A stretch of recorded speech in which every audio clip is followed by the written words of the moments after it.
नमस्कार, आप देख रहे हैं भारत एक्सप्रेस और मैं हूं आपके साथ सुशील राज।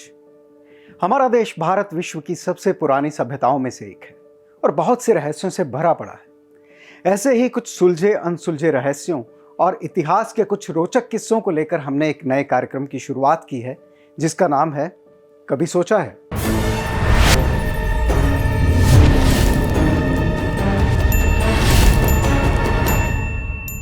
ये तो हम सब जानते हैं कि 15 अगस्त 1947 वो भाग्यशाली दिन था जब 200 वर्ष से ज्यादा के ब्रिटिश शासन के बाद भारत को स्वतंत्र घोषित किया गया था और इसकी बागडोर देश के नेताओं को सौंप दी गई थी। लेकिन क्या आपने कभी सोचा है कि आजाद भारत के पहले चुनाव कब हुए थे?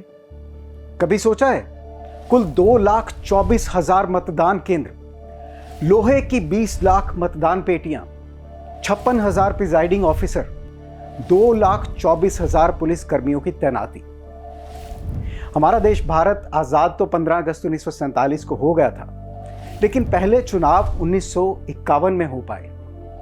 पर देश के नेताओं ने चुनाव की तैयारियां 1948 से ही शुरू कर दी थी। हालांकि तब तक चुनाव के लिए कोई कानून नहीं बने थे। डॉक्टर भीमराव अंबेडकर की अगुवाई में ड्राफ्टिंग कमेटी ने कड़ी मेहनत करके संविधान का मसौदा तैयार किया, जो कि 26 नवंबर 1949 को पारित हुआ। हालांकि इसे लागू 26 जनवरी 1950 में किया गया था। उस दिन भारत को चुनाव करने के लिए नियम और उपनियम मिले और हमारा देश आखिरकार भारत गणराज्य बन गया। संविधान लागू होने के बाद चुनाव आयोग का गठन किया गया। आजाद होने के 2 साल के अंदर भारत में चुनाव आयोग की स्थापना हो गई और मार्च 1950 में सुकुमार सेन को भारत का पहला मुख्य चुनाव आयुक्त नियुक्त किया गया। क्या आपने कभी सोचा है कि उस वक्त चुनाव करवाना कोई आसान काम नहीं था? इसमें एक बहुत बड़ी चुनौती थी भारत की आबादी, जो उस समय लगभग 36 करोड़ के लगभग थी। संविधान के लागू होने के बाद भारत में वोट डालने के लिए उसी उम्र को योग्य माना गया जो तब दुनिया भर में अपनाई जा चुकी थी, जिसके अनुसार 21 साल से ज्यादा उम्र वाले लगभग 17 करोड़ देशवासी वोट डालने के लिए योग्य हो गए। फिर जनगणना के आंकड़ों के आधार पर संसदीय निर्वाचन क्षेत्र तय किए जाने थे, जो कि 1951 में मुमकिन हो पाया। फिर उस वक्त एक बड़ी समस्या और थी देश की ज्यादातर अनपढ़ आबादी के लिए पार्टी के चुनाव चिन्ह डिजाइन करना। बैलेट पेपर और बैलेट बॉक्स बनाने से जुड़ी समस्याएं भी थी।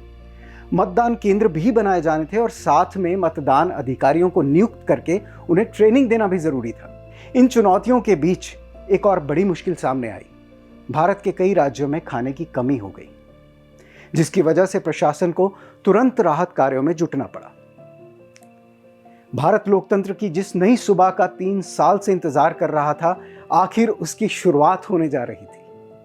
हालांकि निष्पक्ष और पारदर्शी तरीके से इतने बड़े पैमाने पर चुनाव कोई आसान काम नहीं था, लेकिन आखिर में जब चुनाव हुए तो भारत की एलिजिबल पॉपुलेशन में से लगभग 46% मतदाता पहली बार वोट डालने के लिए अपने घरों से निकले और भारत दुनिया का सबसे बड़ा लोकतंत्र बना, जहां आजाद भारत की जनता ने अपने लिए एक नई सरकार चुनी और पंडित जवाहरलाल नेहरू आजाद भारत के लोकतांत्रिक रूप से चुने गए पहले प्रधानमंत्री बने। उस समय चुनाव में करीब 1874 उम्मीदवार और 53 राजनीतिक पार्टियां उतरी थी, जिनमें 14 राष्ट्रीय पार्टियां थी। इसमें भारतीय राष्ट्रीय कांग्रेस, भारतीय कम्युनिस्ट पार्टी, सोशलिस्ट पार्टी, किसान मजदूर प्रजा पार्टी और अखिल भारतीय हिंदू महासभा जैसी कई पार्टियां शामिल थी। इन पार्टियों ने 489 सीटों पर चुनाव लड़े थे और भारतीय राष्ट्रीय कांग्रेस ने तब 364 सीटों पर जीत हासिल की और 45% वोट के साथ जबरदस्त बहुमत हासिल किया। कुल 16 सीट जीतने वाली भारतीय कम्युनिस्ट पार्टी मुख्य विपक्ष बनी। और आपको यह जानकर हैरानी होगी कि भारत के पहले आम चुनाव में करीब 17 करोड़ लोगों ने भाग लिया था, जिसमें 85% लोग अनपढ़ थे। आपको बता दें कि पूरे भारत में कुल 2,24,000 मतदान केंद्र बनाए गए थे। इसके अलावा लोहे की 20 लाख मतपेटियां यानी बैलेट बॉक्स बनाए गए थे, जिसके लिए करीब 8200 टन लोहे का इस्तेमाल किया गया था।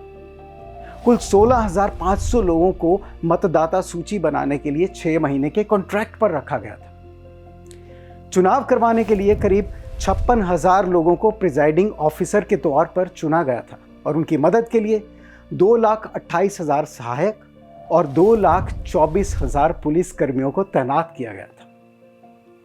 तो इस तरह से हुए भारत के पहले चुनाव।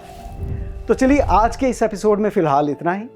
कभी सोचा है कि नेक्स्ट एपिसोड में आपके लिए कुछ ऐसी ही इंटरेस्टिंग इंफॉर्मेशन लेकर आऊंगा। तब तक हंसते रहिए, मुस्कुराते रहिए और बने रहिए हमारे साथ भारत एक्सप्रेस पर, क्योंकि खबरों का सिलसिला जारी है।